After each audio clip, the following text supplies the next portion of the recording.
स्वागत है दोस्तों आपके अपने चैनल ऑन स्टडी क्लास पर। मैं आज आप लोगों को नागरी लिपि गुणाकर मूल्य द्वारा रचित पाठ का प्रश्न उत्तर कराने वाला हूं। देखिए, प्रश्न उत्तर से अगर आप तैयारी कर लेते हैं तो ये फिक्स हो जाता है कि आपका जो भी क्वेश्चन है वो उतना नंबर आएंगे। तो देखिए, ये रटने वाले चीज़ है और इसको रट करके भी भूल सकते हैं, इसलिए आपको एक दो बार देखते ही रहना पड़ेगा। जो मैं कोशिश करता हूँ इस वीडियो के माध्यम की से कि आप लोग इसको देखें, समझें और बहुत अच्छे तरीके से लिखने का वहाँ पर प्रयास करेंगे। जैसे कि मैं लिख चुका हूँ कि देवनागरी लिपि के अक्षरों में स्थिरता कैसी आई।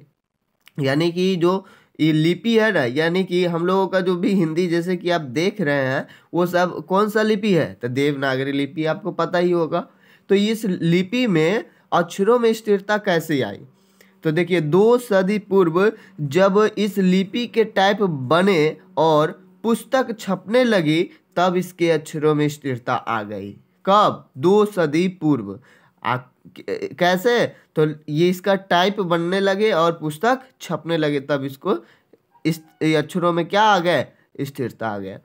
देवनागरी लिपि में अगला जो क्वेश्चन है वो है, देवनागरी लिपि में कौन कौन सी भाषाएं लिखी जाती है। यानी कि कौन कौन सी भाषा होगी, तो आप कहेंगे कि देवनागरी यही है।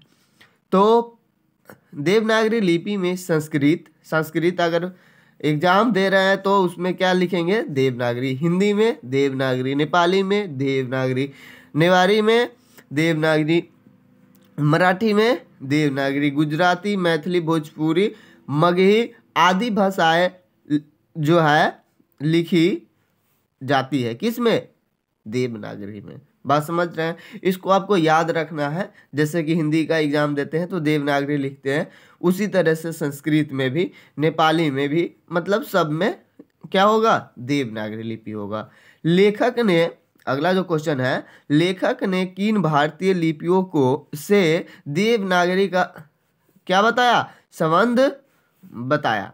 यानी कि भारत मतलब लिपि जो है किन भारतीय लिपि से देवनागरी लिपि का संबंध बताया था। लेखक ने गुप्त कालीन ब्राह्मी लिपि तथा बाद के सिद्धम लिपियों से देवनागरी लिपि का संबंध बताया।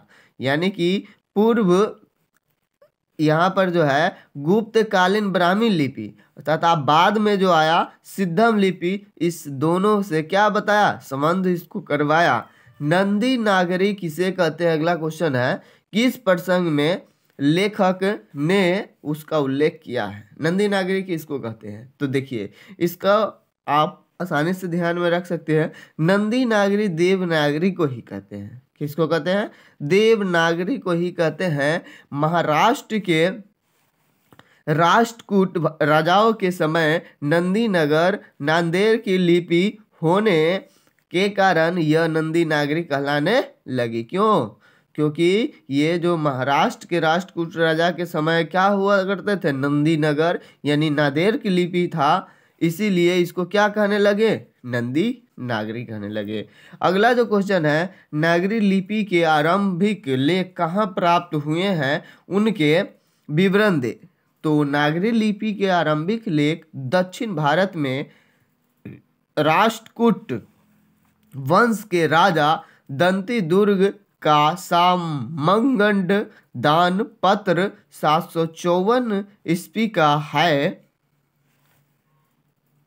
यानी कि इसका जो है कहता है कि नागरी लिपि का आरंभिक लेख कहाँ हुआ प्राप्त।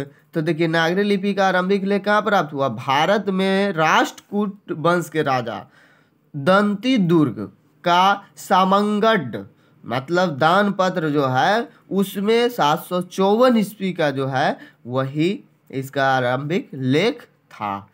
अगला जो है वह है नागरी लिपि कब एक सार्वदेशिक लिपि थी।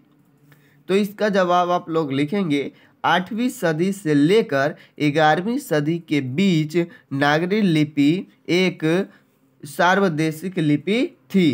तो इस तरह से बहुत इसका आसान जवाब है सारे क्वेश्चनों को।